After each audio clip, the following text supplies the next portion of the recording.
With two well-known Democrats hoping to take on Governor Doug Ducey, this woman says she has a better chance. Why she thinks her opponents make bad candidates. And for the first time in decades, Democrats believe they can flip the Arizona Senate.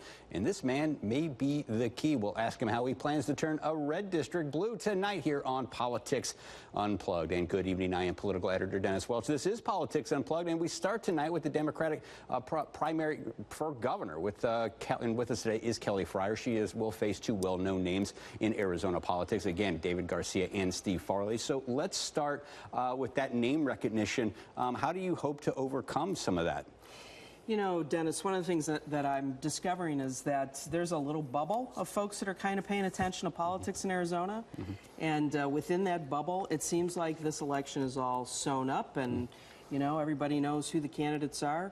But I've traveled 24,000 miles since I started this race, and I've been to small towns and rural communities around the state. And you know, one of the first questions I get asked, who's the governor now? And, you know, when I tell them, they say, oh, yeah, I think I heard of that guy. Who else is running? No. The fact is that, that this race is wide open.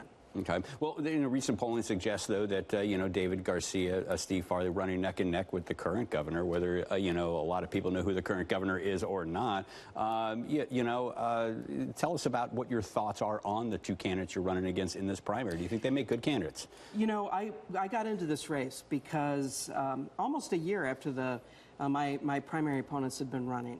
And one of the reasons I did it is because I did not hear the issues that I care about being talked about.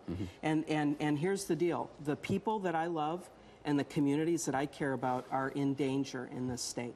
And I think that, that the people of this state deserve to have a champion who is looking out for their interests first and who is talking about the issues that directly impact their lives and the communities they live in. And nobody else is talking about those issues. Okay. I'm in the race to do that. Okay, before we get into some of those specific issues, tell us a little bit about yourself, just a little bit of background on who you are. I've spent 29 years in my career serving my community as a pastor, a seminary professor, an author, CEO of nonprofit organizations. Right now, I'm the CEO of the YWCA in southern Arizona, which is connected to the oldest civil rights and social justice organization in the country. I have 29 years of executive and senior leadership experience, bringing people together around shared values and a shared vision to do what matters. Okay, now you obviously a big issue in this election this year, education. We just saw the big Red for Ed movement. The governor did make the promise of the 20% raise by 2020, starting with that 9%, 10% raise that first year. Are you satisfied with the amount of money that the governor has ponied up this year for education? Not even the governor's, not even people in his own party think that his plan makes any sense. There isn't a dedicated source for revenue, it's, you know, it's based on lofty and overly ambitious revenue goals. You know, Doug Ducey, nobody believes Doug Ducey. You know, the problem is that the two Democratic candidates right now, they're fighting with each other about which of them, you know, doesn't support public school teachers the most. One of them is not in favor of, you know, is late to the game in terms of saying that we need a more reliable revenue streams to fund public education. Is a late supporter of the Invest in Ed initiative, and the other one is a fan of charter schools. I'm the only candidate for governor in this race that 100% supports Invest in Ed, is 100% opposed to using public dollars to pay for private schools, and believes that charter schools should be transparent, accountable, and rare. So were you talking about more money for education? Do you want to get more money to that? And how do you come up with that with that money to do all that, since there are no dedicated revenue streams you were talking about with the governor's plan? Right. Well, the people of Arizona have been robbed by 4 decades of tax cuts that have benefited the very wealthy people and big corporations. I believe we need to reverse all of those tax cuts that have benefited the wealthy and return those dollars to the state budget to serve the people of Arizona.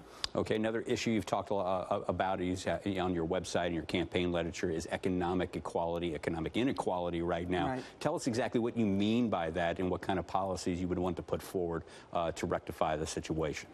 Arizona is one of the few states in the nation where the middle class is disappearing, and the gap between the very wealthy and everybody else gets wider and wider. We really see that in low-income neighborhoods, rural communities, and small towns around Arizona. Maricopa County is one of the fastest-growing counties in Arizona, but I work in Pima County, which is the poorest county of its size in the nation. I believe that we need a 15-county economic development plan that starts from the bottom up rather than the top down, that invests in locally owned small businesses and incentivizes businesses around the state that pay living wages. Okay, now talk to us a little bit about, another issue, gun control. Where are you at on that? Would you be supportive of maybe closing the gun show loophole? There's a lot that would allow people to buy, purchase firearms, at these gun shows. I really wish that our state legislature and our governor were as interested in regulating guns as they are in regulating my body as a woman. Our priorities are in the wrong place. We can protect the Second Amendment, and folks who, there are a lot of folks around our state who actually hunt for their food. That's great. If you want to keep your family secure, that's great. But we need gun safety laws that protect our children and protect all of us, frankly. Now, you bring up another issue. You talk about regulating about it. Obviously, you're talking about abortion. Now, we're in the midst of a Supreme Court. I'm talking about abortion. I'm talking about birth control, education. Women's reproductive rights, that's that kind exactly of. Right. But let's talk about abortion real quick. Okay. We're in the midst now. The president is selected a new Supreme Court nominee. There are some concerns that maybe Roe v. Wade gets overturned. There are some old pre-Roe v. Wade laws on the books here in Arizona, particularly one that stands out is would send doctors to prison for a minimum of 2 years, maximum of 5 years if they were to perform an abortion. Abortion rights activists say those laws could kick back in, could spring back into effect should Roe v. Wade get overturned. What would you do about these types of laws? What would you do about abortion, if you were the governor? I've spent a lot of years sitting with families and women who are in horrible situations, having to make really horrible choices. I've seen firsthand the impact on a woman's life and a family's life when there is a pregnancy that is not viable or unwanted for some reason. Women deserve to have the right to, we're talking about the basic right of freedom, right? Liberty. In Arizona, this should be a no-brainer. I should have the freedom to make decisions about my own body. I don't know if those laws, it's unclear at this point whether those laws would be able to be activated. But I'll tell you what, the governor of Arizona is going to become the last line of defense for the women and families of Arizona if the Supreme Court overturns Roe v. Wade. Okay, now let's move on to immigration. Do you support the governor who has sent National Guard troops down to the border? What would you do about that situation? Would you bring them back? I am outraged, Dennis, that our governor is using his platform right now to attack people in our state who are calling for a more humane approach to immigration, and using his platform to stand with, to do a photo op, a campaign photo op, using our law enforcement and federal agents. Instead of making sure that the children that have been ripped away from their parents' arms and are in detention on our land here in Arizona right now are safe. I am outraged that this governor is playing politics with the lives of the most vulnerable people in our state. Families who have been fleeing violence and terror and extreme poverty, children that have been taken away from their parents. I don't know what happened to Doug Ducey's moral center, but he is way off base. Okay, we're going to have to end it there. That's all the time we have. But we have more politics unplugged coming up. Next, the legislative race that could help reshape the state legislature. And when one lawmaker gets pulled over for going nearly 100 miles an hour, he says that's not his top speed. You were driving 130 earlier, you said? Yeah, I go 130, 140, 120. Yeah, I'm coming out I was going 120 almost. A closer look at the lawmaker with the lead foot coming up on Politics Unplugged. Happening right here. I want to talk to you. Well, I want to talk to you.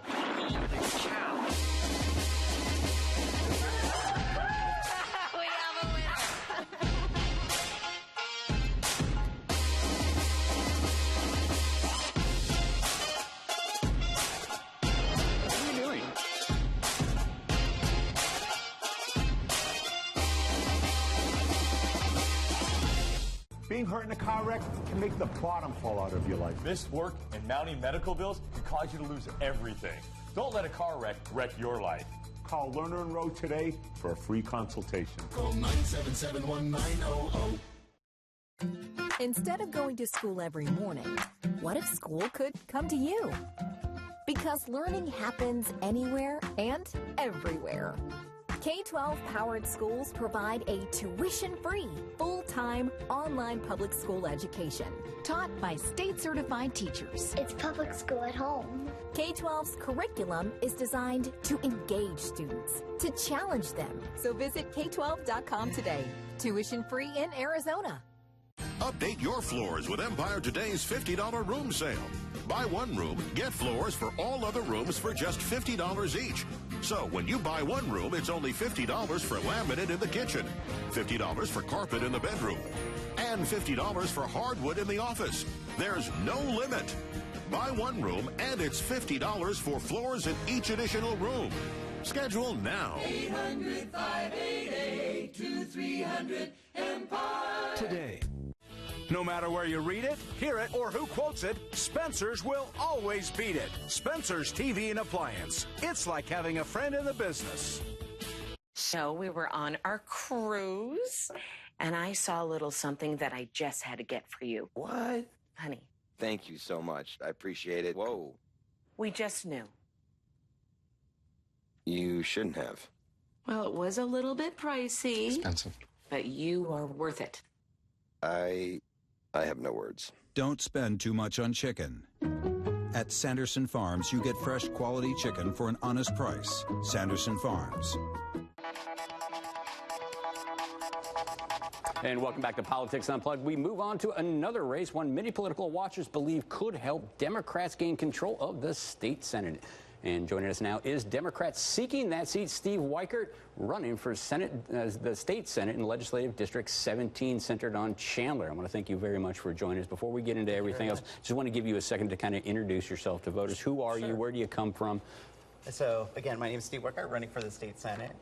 I actually grew up in California, but moved here in 2003 with my family, and got involved in local politics over a decade ago, and literally it's because of the issues that we're now facing. It was education funding, and that's what got me involved, and I've slowly moved through working politically until I ran last year against Steve Weichert for the state Senate seat, and this year I'm running again. Okay, now we were saying this is a key race. A lot of people think it could either tie or flip the Senate for the Democrats for the first time in decades. But to do that, you're going to have to take on the current House Speaker, J.D. Mesner. Now, he's trying to move over to the Senate. Why should voters give you a chance and not your opponent? Well, I offer a clear choice. Unfortunately, J.D. has to run on his record, and like I said, I've been fighting for education funding in this district for 10 years. Unfortunately, the speaker has not held up to those standards. He has chosen to move towards tax cuts instead of funding our kids. And if you go and check his record, you'll see that year after year, budget after budget, that's been the case. Yeah, and how big of a factor do you think education is going to play into the district, and why would voters want to pick you? I mean, J.D. Mesner, Steve Weichert, they've been voting the way they've been voting on education for years, and they seem to be happy with that. Yeah, so I started working 6 weeks after the last election where I lost, and I've been knocking on doors ever since. So the voters in our district are telling me that education is #1 on their minds. And, because of the registration count in our district, Democrats do have a disadvantage. But I'm talking to Republicans, and I'm talking to independents. And those independents and Republicans are telling me that education funding is not appropriate in our state right now. So what's next for education? What would you like to see happen? As we mentioned in the first segment, the governor, I mean, he passed a plan that's going to give 20% raises to teachers by 2020. What's next? Well, first of all, I have to say that that move by the governor, I think, was a pretty cynical move in an election year. I'm glad. I think it represents a good first step for our teachers. But it's also based on some very rosy revenue projections that I'm not sure whether those will come true or not. So we need some dedicated funding. So how do you get that dedicated funding? Is it a tax increase? You know, I would do that as a last resort. We have a lot of other measures that I think we can do first. I think we can look at our current tax credits that we're giving. Sales tax exemptions we need to take a look at. There's over 330 tax exemptions that we have literally not reviewed for many decades, some of them. Many are given, money to special interests. And I think we need to take a look at those. I also think we need some criminal justice reform. We incarcerate too many people in this state. So you've also said that the state really needs to take on child welfare. Where do you think the state is failing kids right now? Well, you know, we have done a better job, and I will admit that. If you look at the numbers of children that are currently in foster care, that has come down from that critical time period where we saw, you know, enough kids that can fill a complete stadium. That has come down, and I'm encouraged by that. But I still feel that we're not dedicating enough funds and resources to make that happen. And what would you do differently besides just money and resources? I would actually have more training for our social workers that are in that field. I would also, you know, there's so much turnover in that, and it's because these social workers have to go home and they have to live with these kids on their mind. And I really do think that there needs to be some more training, more psychological help even for our workers that are in that arena. Sure, and I want to also talk about that. You know, again, the governor has been talking a lot about his economic program, his policies. He says it's been bringing a lot of tech jobs to the Valley, and many of them in the Chandler area, which is a part of your district. I mean, do you think the state is on the right track economically? You know, I don't. Okay. I really don't. I think that we have chosen tax cuts over our kids year after year, and we need to focus on being innovative through the children that we are educating now.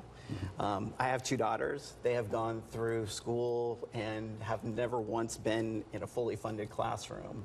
And what we need to do is we need to start focusing more resources there so we can grow the economy of the future. Because I think what we're doing is very short-sighted.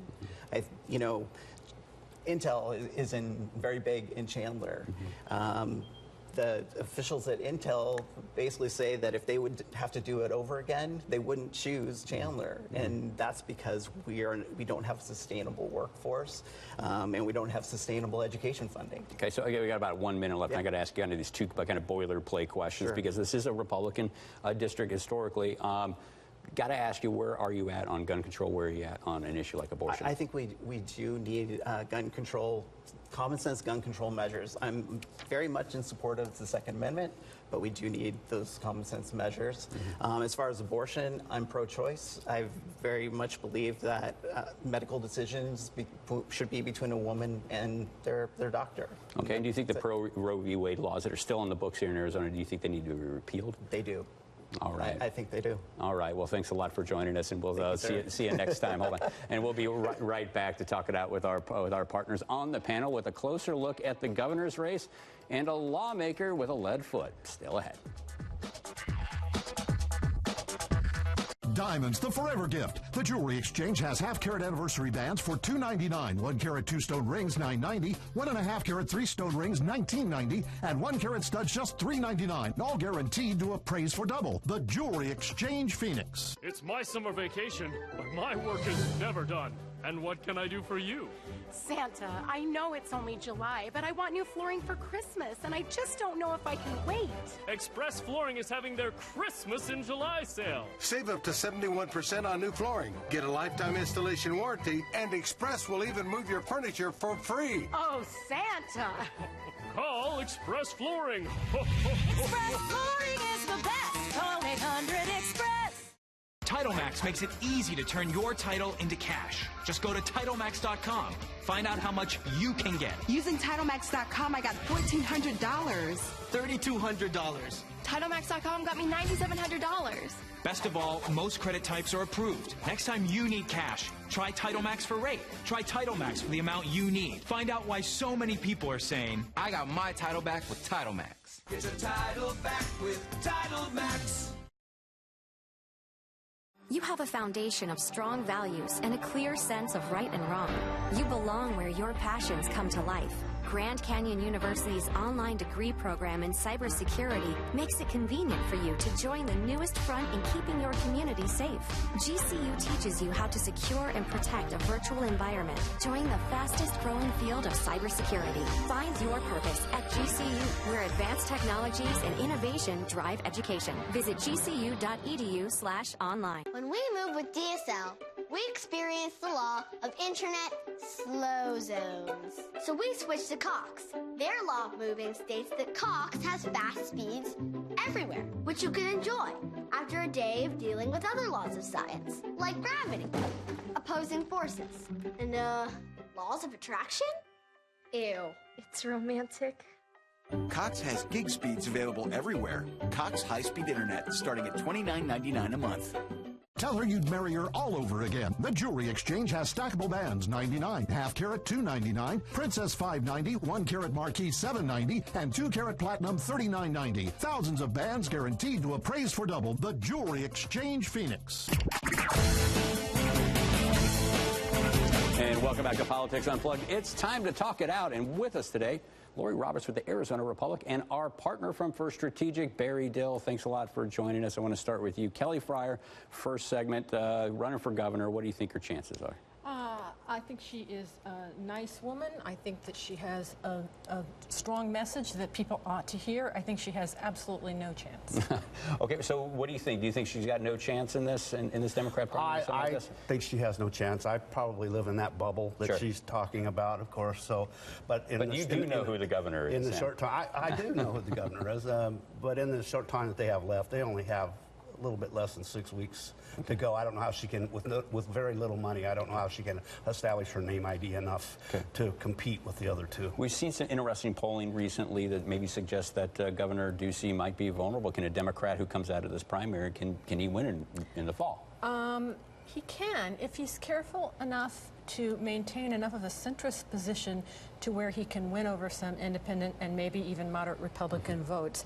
He's got red for Ed. I would assume whoever the Democrat candidate is going to get that support, and that is not an insubstantial amount of support. Yeah, and that is assuming, again, that, Ken Bennett doesn't walk away with the primary victory, right, Barry? Well, he still hasn't qualified for his clean elections money yet.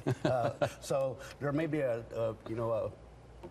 issue there, but they're afraid. They're running very scared. The governor's team, and to Lori's point, and I just point out last week, Lori wrote a great column about Garcia wanting to abolish ICE. Sure. Is that a good point or not? There's only 17%. A subsequent poll showed only 17% support of Arizona support getting rid of immigration and customs enforcement. Sure. And he seems to be floating far left, even left of Bernie Sanders.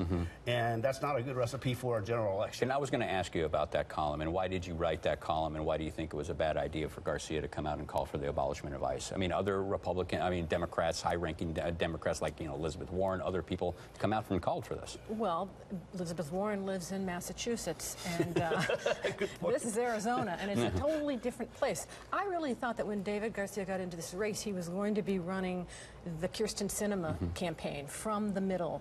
Certainly, I think his heart is on the liberal side of the party, but I thought that he understood that to get elected in Arizona, you pretty much have to toe that middle ground. That doesn't seem to be the case in Democratic races across the country, and so I think he's decided to scurry on over to the left. But again, this is Arizona, And I don't see that as a thing that's going to help him. He does have red for Ed, and that might pull him out, and it certainly is keeping him close. But abolishing ICE in Arizona, this is the land of Joe Arpaio. We should mention that Steve Farley was asked this question, and we did ask him that question. He said he doesn't want to abolish ICE, that it should be fixed and not nixed. But let's look back at Democrats who have been elected statewide in recent times. They've all come from the middle. And I get asked all the time, well, why can't Democrats win statewide elections? Well, that's, you have to use the Janet Napolitano model to be successful. Okay, let's move on to another issue, legislative issue. Current State Representative Paul Mosley. Now, he was busted or caught doing 97 in a 55. And some body camera video caught him, and he was bragging that, hey, this isn't the fastest that I drive. I drive a lot faster than that. And then he pulled the old legislative immunity card. I want to play a little bit of that clip and get your thoughts on the other side of this. Yeah, I mean, I don't break the law because I can, but because Legislative immunity. First of all, the last time this was an issue, I think it was Scott Bungard a few years ago. Yeah, that did not go well for him. It did not go well for him. It never goes well when you try to say, I'm going to make the laws for you to follow, but I don't have to follow them because I have immunity. Not a good optic. No, and, talked to Representative Mark Fincham about it. Now, he said he has filed an ethics complaint with the Ethics Committee in the House. As well he should. And do you think there's going to be anything that comes of this in an election year? I think there will be, not in an election year, but probably after the session starts and the committees get formed, and I think this will be revisited. I don't understand why the police officer didn't cite him, and then, which would force him to go before a judge and explain why he can drive 95 miles an hour in a 55-mile-an-hour zone just to get home. I kind of get it. I kind of get it. The officers probably has not encountered anybody waving their legislative placard outside their car before. He probably didn't know, does this immunity count or not? So I'll just do nothing now, and I'll go back to the office and write a report. He writes a report. It's sent over to the prosecutors. Of course, the prosecutors, it's a hot potato in their county. They're not touching it. So it ends up in another county where ultimately that decision. So what's the political fallout on this? Do you think Mosley, this could force him to lose a seat? Do you think he might? I think the arrogance is overwhelming, and yeah, I think it could hurt him really bad. 'Cause I'm hearing more disdain for his actions by Republicans than even Democrats. Look, there's 3 other people running for the 2 seats, 3 other Republicans running for the 2 seats there, so there are alternatives. This is like one of those common man things for anybody who's ever been pulled over and tried the tears rod. I've tried it all. Believe me, none of it works. I didn't know that what I needed to do was brag about, I've gone much farther in the past, much faster in the past. I think he's going to be bounced. Instead of claiming immunity, he should have claimed insanity. And then he might have a good defense to get off on it, because it's insane it's just insane to view the immunity statute the way that it is in the Constitution. It was put there for a specific reason, which is to keep back before there were probably even cars on the road, so that legislators couldn't be kidnapped or whatever, so that they couldn't go vote on a piece of pending legislation. Yeah, and why does immunity stick around? How come this hasn't been abolished yet? For the same reason that per diem sticks around. It benefits them, so why would they get rid of it? And it's, most of them, I think, are smart enough to know that you don't use this as an excuse for your behavior. Every once in a while, you get a crazy guy in there who does, and I think he's going to pay for it at the polls. All right. Well, that is all the time we have. That's all the time we're going to have to end it here, but that's all for Politics Unplugged. Thanks for joining us, and we'll see you next week. Good night.